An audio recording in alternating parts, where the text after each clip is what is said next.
All right. Good morning, everybody. I'm Hugo Valenti. I'm the director of the Connected Hub here at Automobile Barcelona. So I'm very proud to introduce you our chair. She's Mrs. Ilona Simpson. Ilona is a fellow ISM member, and she will be chairing the different sessions for the whole 2 days. So she's an advisor on the automotive sector on growth, innovation, and digital strategy.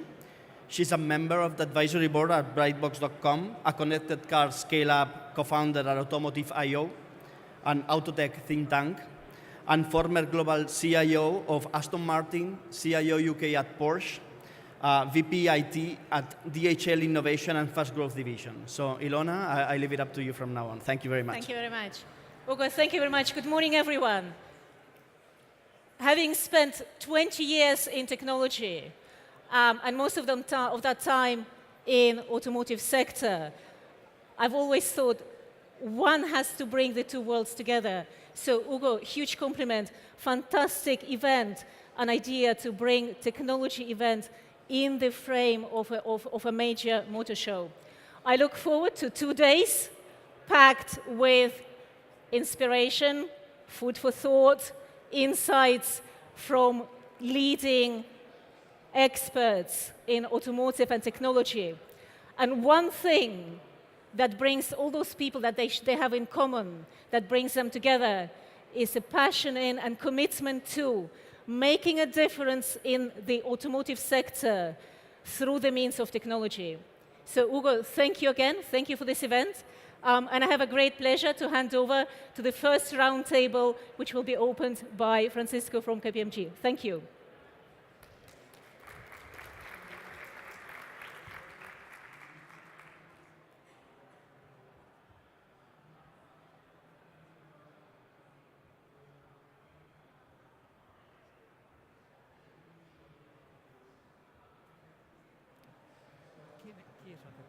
¿Quién tiene micrófono? ¿No tenéis nadie? Todos con micrófono aquí. Vale.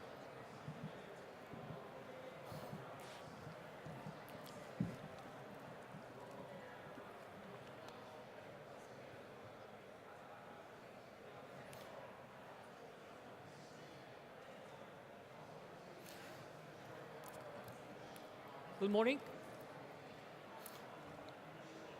Good morning, everybody. So thank you for coming to this second season of the Connected Hub. First of all, let me introduce myself. I am Paco Roger, partner in KPMG, responsible for the automotive industry. I am working now in KPMG for near 30 years, and I have developed my entire professional career, performing advisory services to the automotive industry, to the industry in general, but specifically in the automotive industry.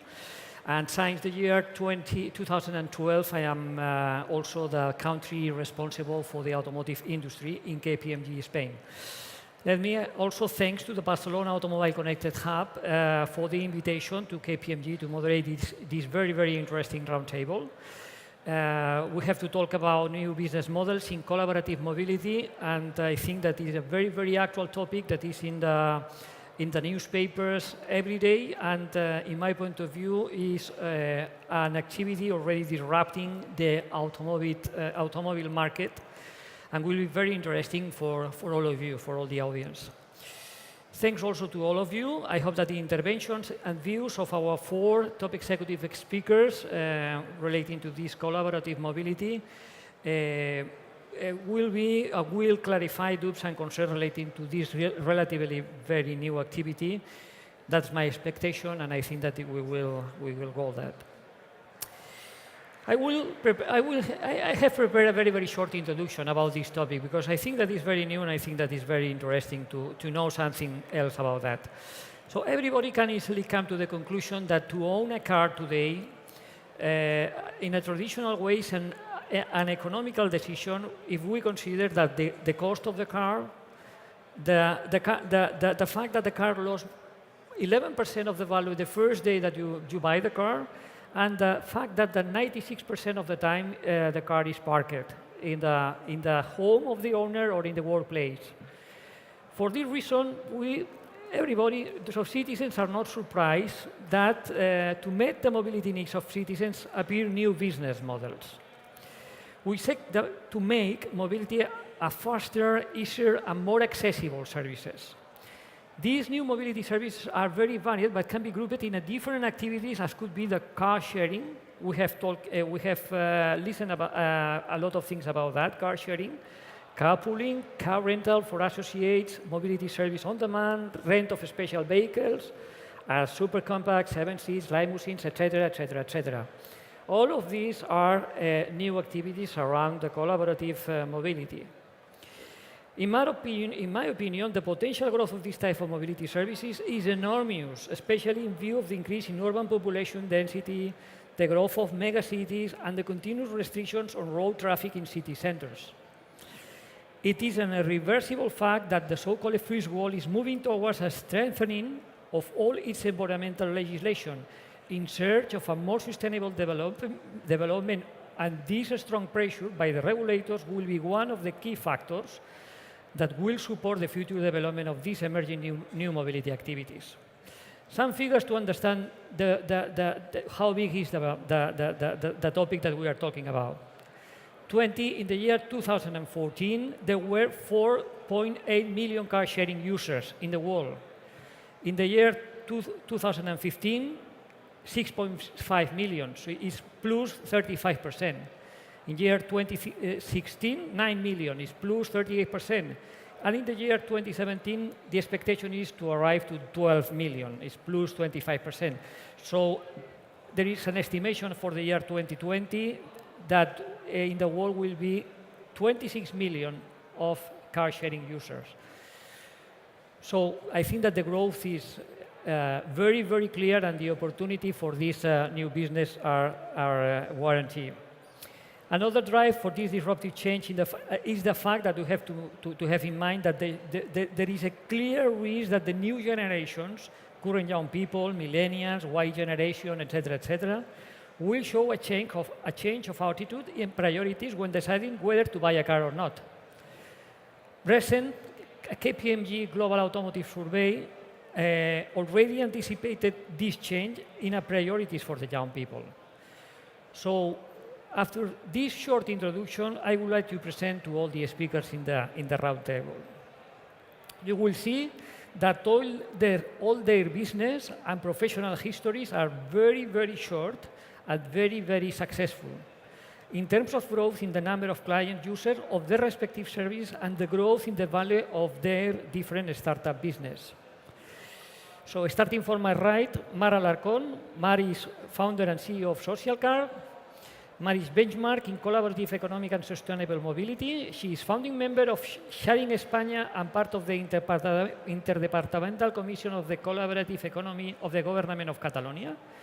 She is also member of the Barcelona Tech Cities Board of Directors and a promoter of innovation as part of the Crea Futur Advisory Board. She is founder and CEO of SocialCar.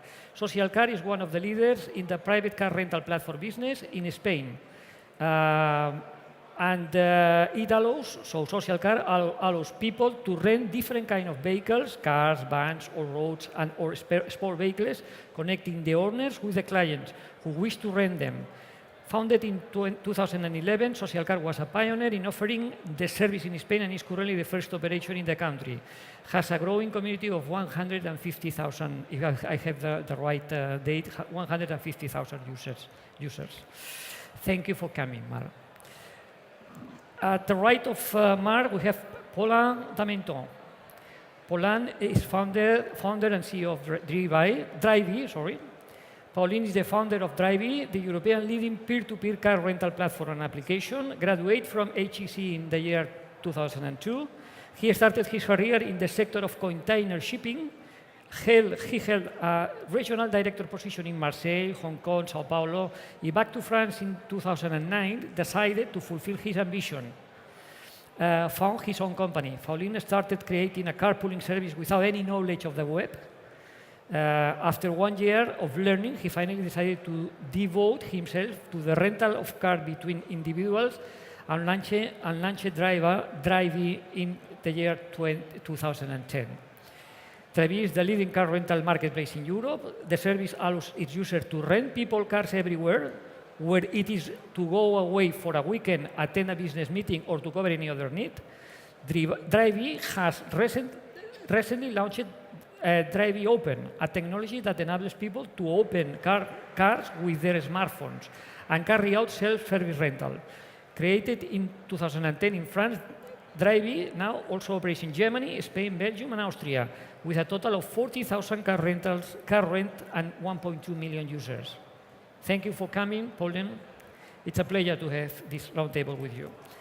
Jaime Rodríguez is the third one. Jaime is General Manager in Spain and Portugal of BlaBlaCar. Jaime is General Manager for Spain and the leading European readership community that connects drivers with empty seats and people traveling the same way. It's a totally different business in this case. So that they can share their cost. They can share the cost, the clients. Fascinated with technology since his childhood, Jaime has developed his career around it. He holds a telecommunication engineering degree from the Polytechnical Engineering University of Madrid and has been linked to the technological entrepreneurial field from the beginning of his career. Jaime is a regular speaker for both national and international conference, media, and masters on the themes of collaborative economy, entrepreneurship, and online marketing. What is BlaBlaCar? BlaBlaCar is the world's leading long-distance carpooling platform, a global trusted community of 40 million drivers and passengers in 22 countries. The site and mobile applications connect people looking to travel long distance with drivers going the same way, so they can travel together and share the cost. We will deep analyze the business later on. Thank you for coming also to you, Jaime. And the last one, but not least, Oriol Sanleandro. Oriol is the general manager for Barcelona for Cabify. Oriol is a telecommunications engineer and an entrepreneur. He set up and directed for 4 years a company called Make It Easy in San Francisco. Then he decided to take it easy in Barcelona. He directed Take It Easy in Barcelona and is now the general manager of Cabify in Barcelona. Cabify is an international transportation network company. It provides premium vehicles. It is also a totally different business than the other three businesses for clients through its smartphone mobile applications. Vehicles are driven by their owners, who must pass a rigorous selection process. Operating in Latin America, Spain, and Portugal, the company offers 2 services, one for businesses and another for the individuals.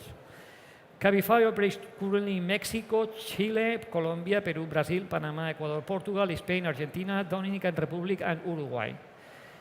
We will deep analyze the business later on. Thank you, Oriol, for you coming in our roundtable. You are welcome. Thank you. We will start with our roundtable with a very general question for all the 4 speakers. I think that the best way to start this discussion is to give all of you 5 minutes, 6 minutes to summarize 2-3 key drivers of your respective business. So why do you think that your business model is different and more competitive? So what are the drivers? Why today is the time for a collaborative economy? Mar, the floor is yours. Well, as you said, Paco, we launched the service in Spain in 2011. At that time, anyone had heard about sharing economy, and it was a challenge. Well, now, after some years, people is looking for this kind of services.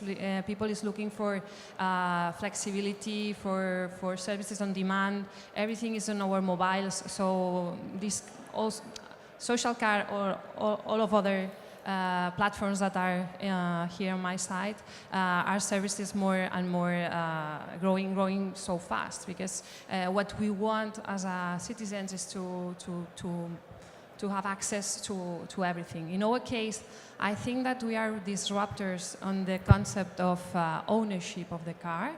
Now people is already thinking on buying a car for sharing. That it's really innovative, no? It's not only having a car on my own and paying all the expenses of the car for only using it 1 or 2 days per week or even per month. So it's true that we launched it as a peer-to-peer car rental, but now also we are prescribers of cars. People is asking us which car to buy to rent on SocialCar. So people is thinking on buying a car for own use and also sharing it. So mentality is completely changed. And also technology, it's a clue on that, because if you want to share your car, you will need a platform or technology or any tools to do it. You cannot do it yourself. And more or less. Thank you. Very, very interesting. So you are now you are prescribing cars for the clients at the end. So you are a very good client for the OEMs, I think. Exactly. It's very, very interesting. So Paulin, it's your time. So what's the drivers of the main drivers of what's your idea when you founded Drivy? So Drivy is similar to SocialCar. So we are also a marketplace enabling peer-to-peer car rental originally. So on one side, we have people listing their cars on the platform to make money and have a car for free. And on the other side, we have people who, on the day-to-day, don't need a car for their day-to-day, but will take a Drivy for 1 day, 2 days, sometimes even a few hours to go on a weekend on a business meeting. So the idea in the beginning was just this wasted capacity of idle cars sitting parked for most of the time and make use of this idle capacity. So if we compare Drivy to a traditional car rental, the big difference is we are a marketplace. We don't own any car. And if you take companies like Hertz or Avis, they own a fleet of cars. So your question was a bit, what is the advantage of our business model? I think there are two main things. Like many marketplaces, so BlaBlaCar is a marketplace, Uber is a marketplace, eBay, Airbnb. One thing is we can acquire supply very fast and in a very well distributed areas geographically.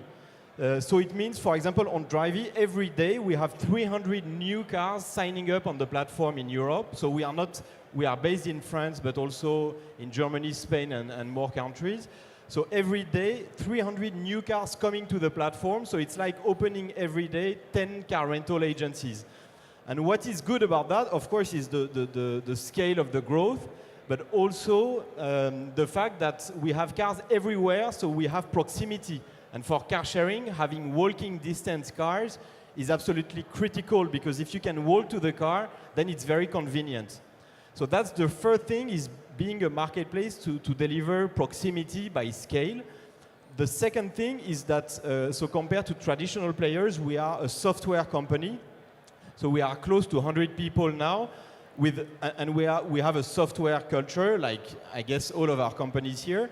So, and we focus on convenience and reducing friction. So we don't just do peer-to-peer rental, we make better rental, simpler rental. So as you mentioned, with Drivy Open, you can use the Drivy app to unlock the doors of the car. So that's more simple, immediate rental. And this is with technology. You can have a better process than going at an agency, queuing, waiting, doing some paperwork. We try to reinvent all this through software. So that's it for Drivy. Thank you very much, Paulin. Jaime, so it's your turn now. What's the drivers of your business model? Thank you. Well, I think that first thing that we need to understand is that what BlaBlaCar has done is actually revolutionize something that we've all done sometimes in our lives. I think all of you at some point in your life shared a car with someone and shared the cost of the trip. The big revolution behind it is how through technology we enabled massive trust. How we created a system that allows people that didn't know each other in person before to travel together. And this has yielded amazing numbers. BlaBlaCar was born in France too. It was born a bit over 10 years ago. And now it's in 22 countries. We have 40 million users all around the world. And for you to know, roughly 12 million people travel each quarter using BlaBlaCar all around the world. Just to give a big comparison, British Airways moves 10 million people in the same period of time. So the BlaBlaCar is one, or probably the purest example of of the big players in the sharing economy, and it's definitely the biggest player in the sharing economy in Europe. And the big, answering to your question, the big differential value that we have is the ability to generate trust massively. This allows us to create a community. There's a very interesting concept behind the structure of how people use BlaBlaCar. It's a peer-to-peer network where the driver actually is not a professional driver. He's just a regular guy who's traveling with his car somewhere and shares the cost of the trip. So then you have this culture of community that needs trust to be fostered. And this allows us not only to have the current carpooling service that we have, but to think farther in new ways of using this trust and this community to create value. And we are testing different methods right now. So we announced a bit over a month ago in France that we partnered with Opel and ALD to offer car leasing to our members. So we're becoming car prescriptors too. And actually, right now we're testing a new model in France to connect people to go from work to home and the other way around in a day-to-day basis. So through trust, we've created this massive community, and now through trust, we're able to connect people to offer even a higher value in the day-to-day uses of the car. Okay. Your turn. Oriol. Hi. Hi. Thanks, Paco, and your team for inviting us. We're really glad to be here at Mobile. Well, I'd like to explain you, first of all, what's Cabify. Okay? Cabify is a mobility platform that basically connects riders, people who want to go from one point to another, with drivers that have a car, and in the particular case of Spain, they also own a license that allows them to operate this kind of service 100% legally in our country. Cabify, yeah, it's important to remark that, okay? 100% legally. You know, Cabify is now in 12 countries, as you mentioned before, and we are market leaders in Spain, in Portugal, and in most of the countries we operate in Latin America. All in Spain, to give you an idea, we work with more than 4,000 companies. Some of them are the biggest companies in our country. And we are carrying thousands of users every single day. We're growing double-digit. And, well, we went from barely 100 employees to more than 1,000 in less than 1 year and a half.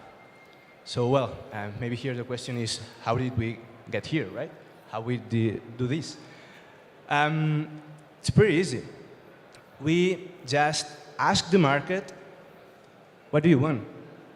And we try to analyze what people wanted, and we just gave them what they wanted. And what do we want, right? Mar mentioned something very important before. The first thing that we want is alternatives. We want to choose, okay? Young people like Paco or myself, millennials, we love to have options. Thank you. Okay? And in the transportation segment, especially, we want alternatives to the sometimes old-fashioned services that we had. Okay? So we like or we want alternative. Second thing, we want top quality services. Okay? When we pay for a service, we expect to have a 5-star quality service, right? The third thing, man, last month I was reading that only Madrid, 2.5 million cars go in and out every single day. And a million, or more than a million here in Barcelona. And the most worrying thing is that maybe 80%, the occupancy of the 80% of these cars that are going in and out every day, it's one person, the driver. That's not sustainable. So what do we want? We want solutions that make our cities more sustainable, more clean, less congested. And finally, we found something that is obvious, but we all like affordable prices. Okay? So that's what we did. We started offering an excellent service. Why is excellence? First of all, our drivers. They are professionals that behave like professionals, okay? It might sound obvious, but sometimes it's not, especially in countries like Spain, okay? They are well-dressed. They speak languages. They always follow an excellence protocol that when you go into the car, they ask you if you are comfortable, if the temperature is okay, if you want to listen to a specific radio station. Then our cars are brand new, are spacious, are eco-friendly, okay? Because remember, we want to make cities more sustainable. We have a big percentage of electric cars in our fleet. And then you have complimentary water, complimentary Wi-Fi, and complimentary magazines. Because we care about the experience. We care about the users. And finally, the price. Our price is on average between a 15 to a 30% cheaper than other similar services. Okay? But that's not what our users value the most. What our users value the most is that our price is fixed beforehand. When you open Cabify, our app, we ask you two questions. Where are you and where are you going? And boom, our app, we have an algorithm that calculates the optimal route and give you a price. And that price is what you are going to pay. No matter how much time you spend in the car, no matter if you find a traffic jam, no matter if you are traveling or carrying luggage, or if you are going to the airport, there are no extra costs. You are going to pay that. So that's our key driver. We offered an outstanding service and at an affordable price. Thank you very much to all of you. Thank you, Oriol, for your explanation. I think that all the four businesses are true that it's the same one, but the other two are totally different business. So we can make a very, very interesting discussion about the topic. So we would like to talk about market growth. You have mentioned the market growth at 2 digits in each of your business. Many people consider that the existing transportation systems in the world are inefficient, inequitable, and unsustainable. In many cases, a rigid transportation system forces people to adapt to the system rather than a flexible, responsive and user-friendly transportation culture can adapt more easily to people and their mobility needs. The models of ownership we have already mentioned are changing, especially in the mature markets. So why, in your opinion, people today is now open to these new disruptive personal transportation systems that we are talking about, but this is a very, very new activity. It's probably from the last 5 years. Before the year 2010, we hadn't these activities in our cities. So why, in your opinion, people is now open to this new disruptive? What is changing in the mind of the people? And how do you see the market growth in the short, medium, and long term? What is the impact of this change in mentality in your expectation for the growth in the medium term? So for all of you, Jaime? Okay. Definitely the current mobility environment that we have is, as Oriol said, no longer sustainable. If you think about it, 76% of the trips that we do in Europe, of the kilometers that we as consumers do in Europe, between 100 and 800 kilometers are done by car. And roughly 73% of the time, there's only one person inside. The average occupancy rate of cars in Europe is 1.7 people. We invented cars with 5 seats because we invented them to travel with the families. And we built these massive structures that cost thousands of euros and weigh thousands of kilos to just transport one person from point A to point B every once in a while, but because 95% of the time we're not even using the car. So that's no longer sustainable. So the mentality around sustainability is definitely important.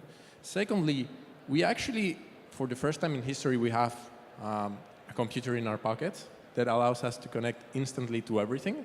And that technological revolution allowed companies like ours to create these marketplaces and these systems. And lastly, and I think we have 2 great examples here, there's this fundamental change in mentality from ownership to access that we lived before in the information area. So if you think about music, encyclopedias, stuff like that, we no longer own things. We no longer own vinyls. We no longer own encyclopedias. We use streaming. We use Wikipedia, whatever. And that's becoming the digitalization of the physical world. It's what we're seeing right now. We're going to the mentality of access in the physical world. So we will no longer, it doesn't make sense to own things when you can access to them. So the convergence of these three things, I think it's the key. Yeah, also I would like to add something. Apart from technology, connectivity, proximity, flexibility, and all these characteristics that we have in common, also there's one important thing that all of us we also have in common, that is all the reviews from the users and the service, and we are more and more used to when you go to a restaurant, it's very normal to go to TripAdvisor and read what the people is saying about that. This is also happening in all our platforms. When you are taking a Cabify, you have a rate from the driver. You know how this driver is. Also in BlaBlaCar and also in the peer-to-peer car rental services, you have information in advance about the service, how this car works or how this driver is going to drive your car, all of this kind of information that with traditional services you don't have this information in advance, and all of our platforms are providing this kind of data. Okay, someone else? Yeah, sorry. Yeah. I think, I mean, definitely there is change in mentalities, technology, and etc. But I think really the key focus is convenience. Like people are, whatever change in mentality and etc. People are still, I think, a bit selfish and want to optimize the convenience. How easy it is for a given price to do something. And until, I mean, recently, convenience meant you had to own stuff. Like, you can only get to the good level of convenience if you own a car, basically, and you get the keys out of your pocket and you take your car. And this is what we have started to change, is that now the most convenient means is car as a service and is not car that you buy and own for good. And it's not only that we approach the convenience of ownership, we beat it. Like when you take a car on demand, you beat convenience of having to take care about all the hassle of ownership. And to me, that's the number one point, is how can you beat it how can you beat traditional cars in convenience? And what is very good, so you were asking about short-term and long-term. So short-term, we can already beat in convenience car ownership, but long-term, with what is coming, meaning connected cars and of course autonomous vehicles, this is going to lower the friction of car as a service for all of our services, I guess. So it means that the gap, the gain in convenience will accelerate very, very fast in the next 5 to 10 years.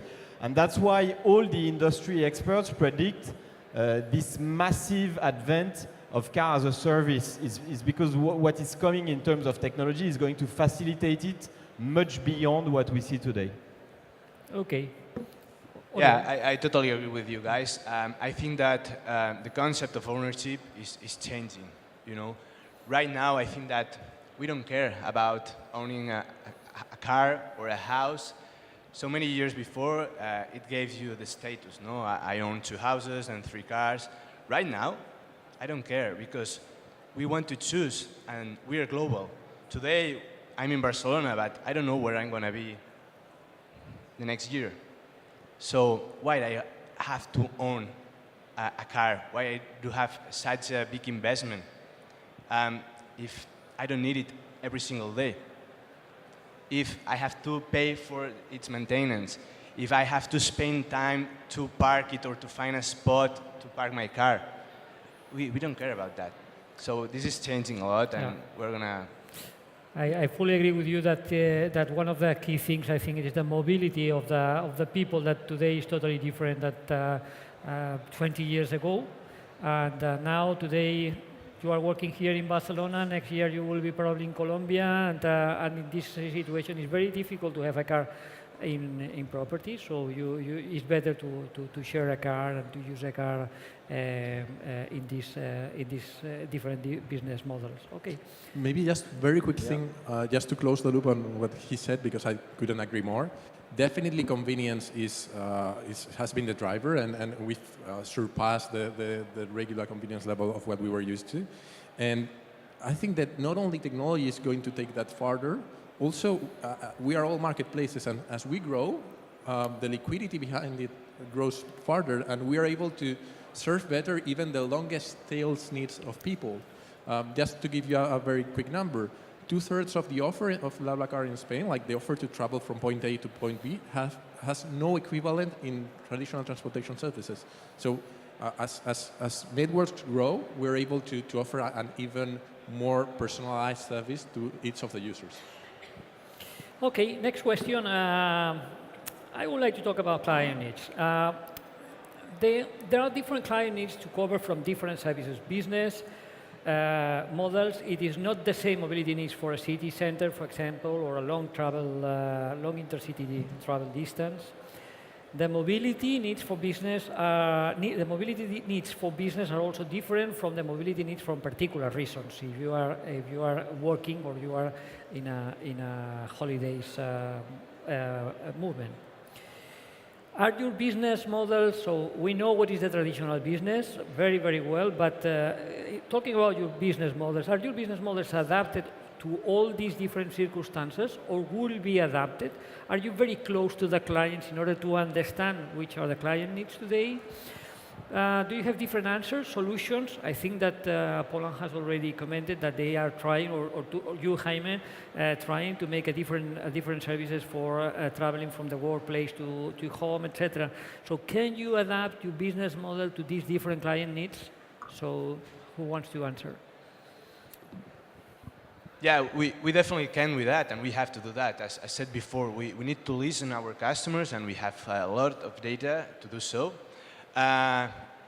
In our app, as an example, we have different categories for each segment of customers. We have light, it's the most popular category, but we also have executive for businesses. We have electric for those who care more about sustainable cities.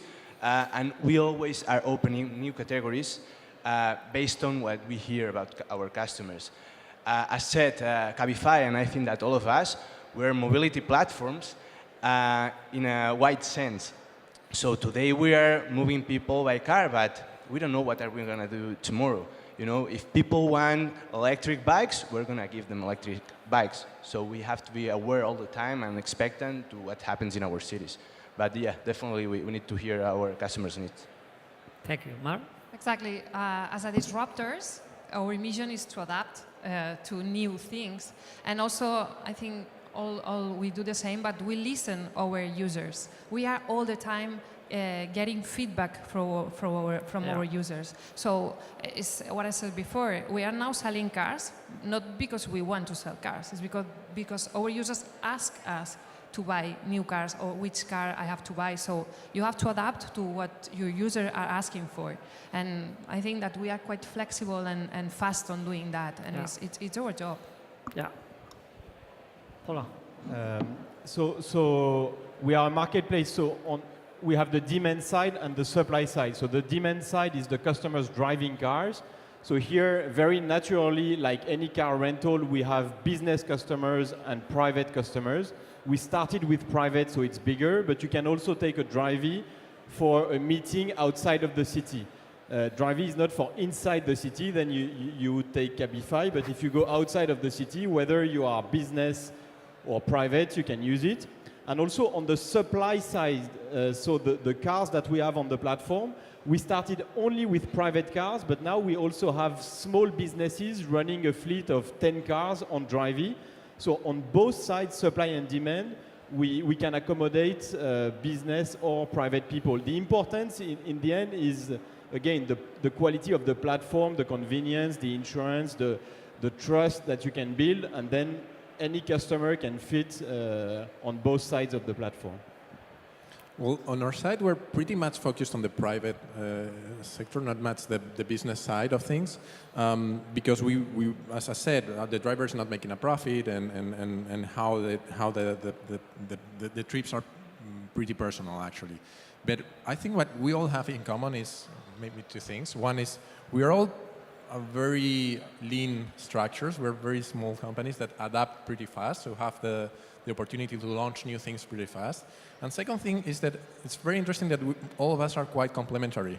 As you said, inside of the city you'd probably take a Cabify. Then if you are traveling to Valencia, then you can rent a car with SocialCar or Drivy, and you can share it on the way with BlaBlaCar. So we're pretty complementary, and I think we're going to see a very interesting evolution in how all the services connect with each other. Okay, so I think that the secret is to be very, very close to the client and the suppliers, or know to give an answer, not to offer a service to a client, but to give an answer to a client need. So if you detect on time the client need, you can offer what's the answer to this client need. And this is totally different business model than the traditional business model that they are giving a service. So they can give a service, but they don't know what is the client need, what is the client expectation.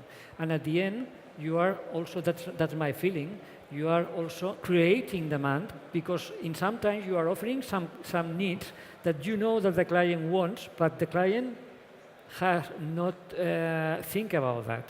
So this is also a typical marketing position of the technological companies. They can create demand of some, because you will see a necessity before the client knows that they have this necessity. And I think that is very, very interesting. Sorry. One thing that's very interesting regarding that is that maybe not Cabify, but the three of us are actually supply-driven marketplaces. Yeah. So the supply comes first. Yeah. So when there's the supply, then the demand will come after. But we are not creating it. The supply grows by itself where there's a real need. So that's why we are very reactive to that. Yeah, Paco, sorry. That was a very good point, okay? Because I think that what we all are trying to do here is to create a new demand by letting people to leave their private car at home. You know, we are not trying to steal the demand or the shares of the current market, but to create a new one. And we expect that it's going to be very, very big.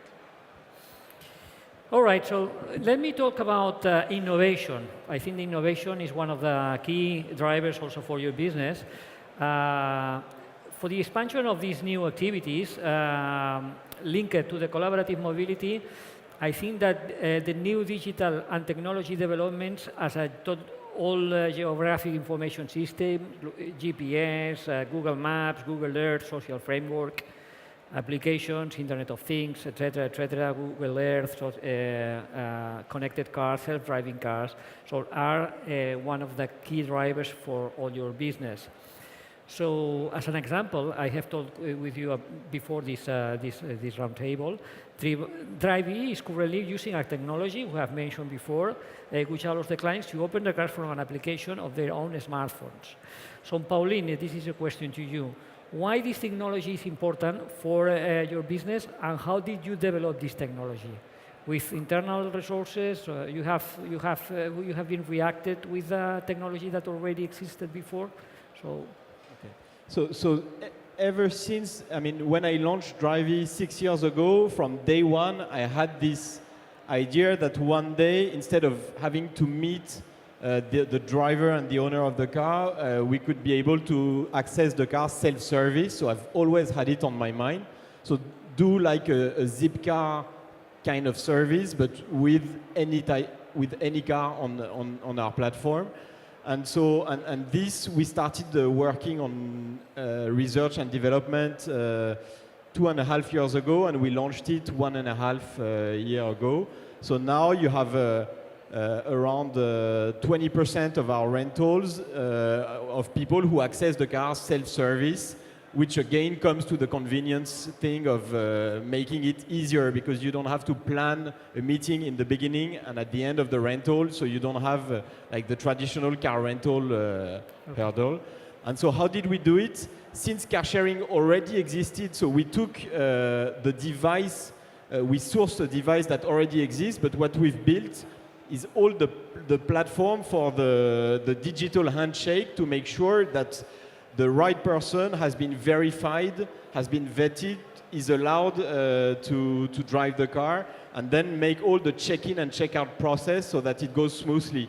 So on your Drivy app, you can geolocate the car, find it, take pictures to make sure that it's in the safe condition, and etc. So it's much more complex than what we did in the beginning, but it brings much more repeat business because once customers have convenience, they want to come back and they don't compare prices as much as they did before.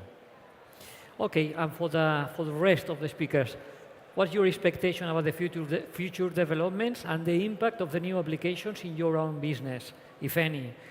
Are you investing a significant part of your revenues in IT technologies, in new applications, in new developments, etc.? How do you see the position of new startup collaborative mobility companies in front of the innovation? So are you active, proactive, reactive? What are you feeling about innovation, Mar? Absolutely. We are a software company, so technology for us and innovation, it's what gives us the reason to exist. So we have to be on the top of that. Okay. I think all of us.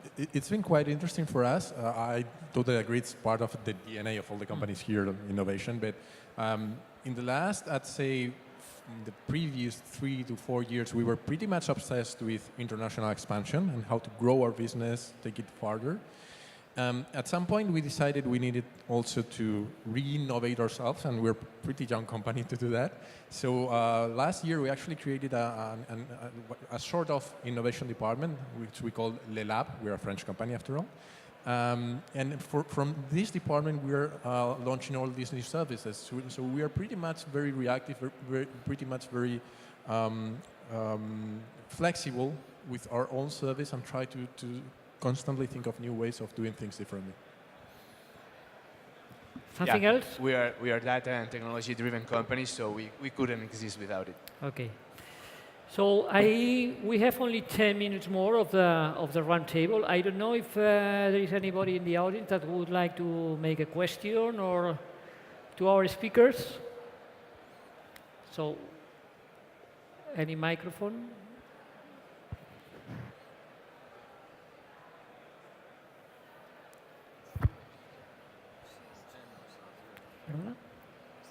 So hello and good morning, and thank you very much for very interesting presentations. My name is Christoph Zott. I'm a professor of entrepreneurship at IESE Business School here in Barcelona, and I do some work on business models. I've been really listening to you very curiously and learned a lot, so thank you very much for that. My question, actually I have two questions for you. First question is, how do you differentiate yourself? Because what you're offering, you try to argue that it's kind of you're operating in different niches, but it seems that you're also competing in a certain sense with each other. So how do you differentiate yourself from each other?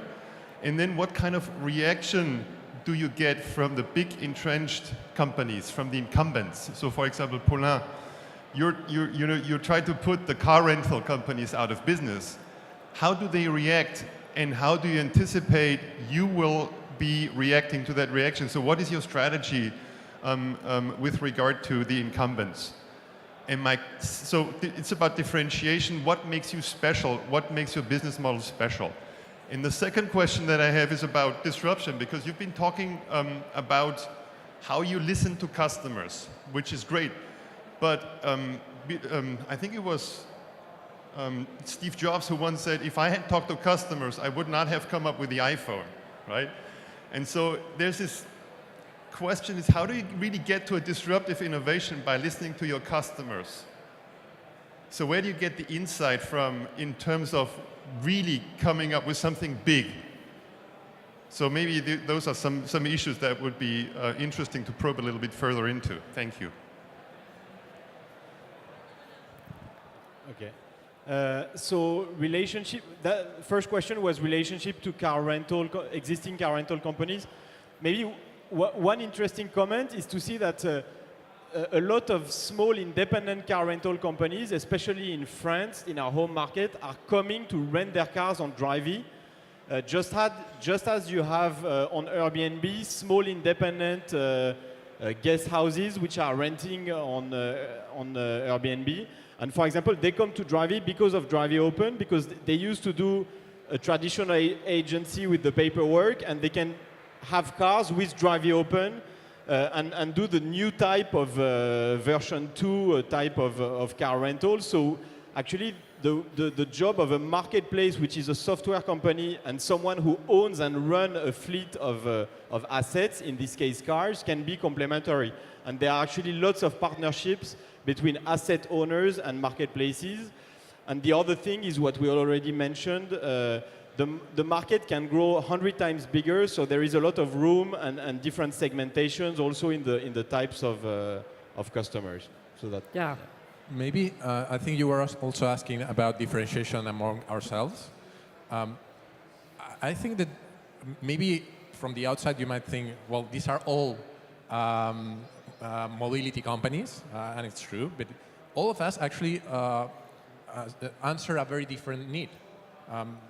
Cabify answers the need to move yourself around the city, inside of the city. SocialCar and Drivy, they are actually covering the need of a driver that is not using an owner that is not using his car and he can make money with it, and a driver that needs a car to travel. And lastly, we are enabling people to connect and share the cost of a trip between two cities or 2 points. So we're actually disrupting very different markets, I think. One is urban mobility, other one would be car rental, another one, in our case, would be point-to-point transportation outside of the city, mostly.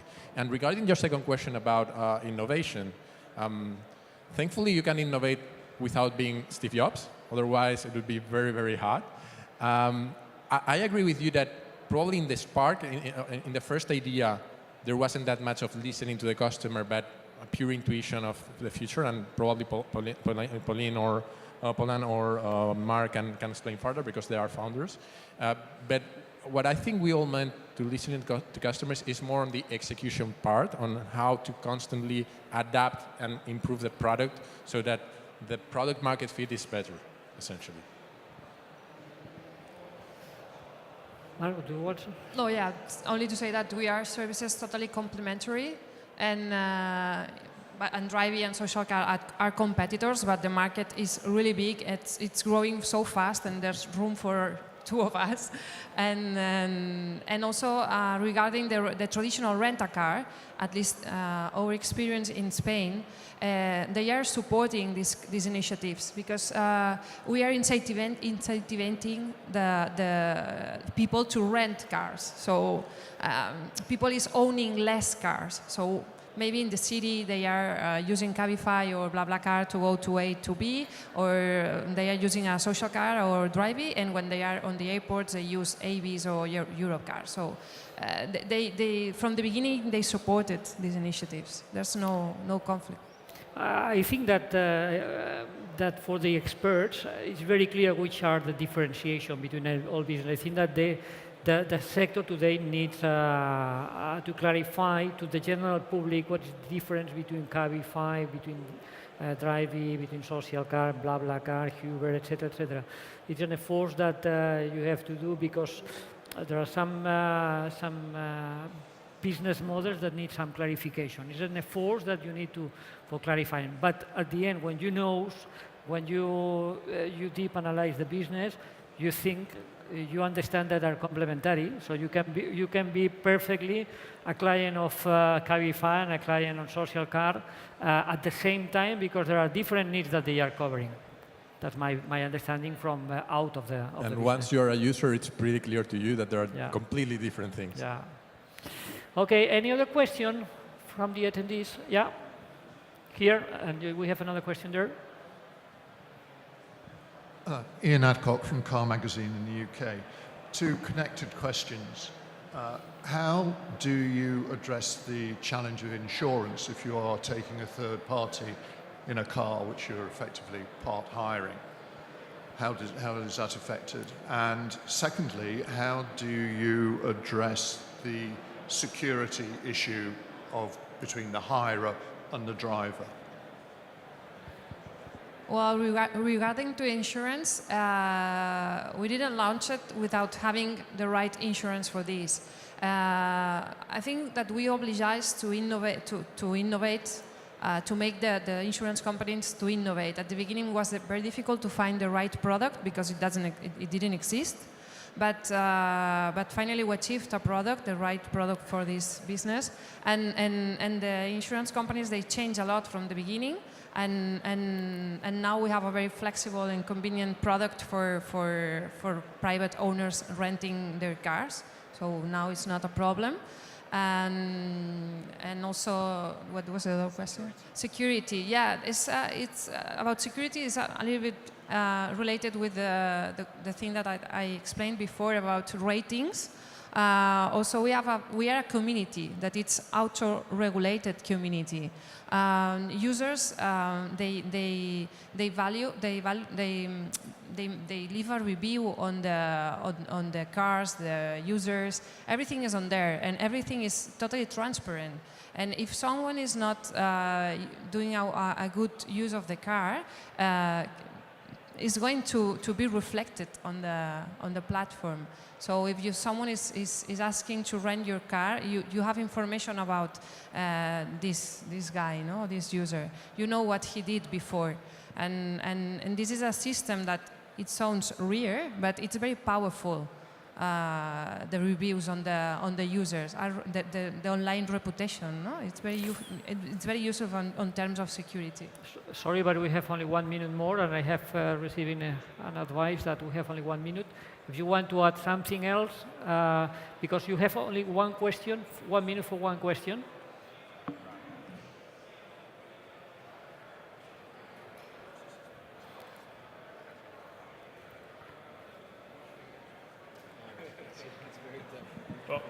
Hello, my name is Gabriel. I'm from Connected Car Solutions in Seville. We're a small startup that's related to experience while driving. And my question is directly for Paulin. At the beginning, you were mentioning something about peer-to-peer sharing, talking about the possibility of accessing your vehicle directly with your smartphone using existing technologies. But on the other hand, you mentioned that Drivy does not own any vehicles themselves. So how do you exactly propose to solve this problem of accessing those vehicles by smartphone? I'm sorry, the sound is not so good. Can you repeat? Sorry. Yes, of course. Oh, sorry, I was a little bit far away. The thing is that you were talking about the possibility of sharing or accessing the vehicle with your smartphone directly, but you said that Drivy does not own any vehicles themselves as an organization. What technologies do you actually use to fulfill this problem?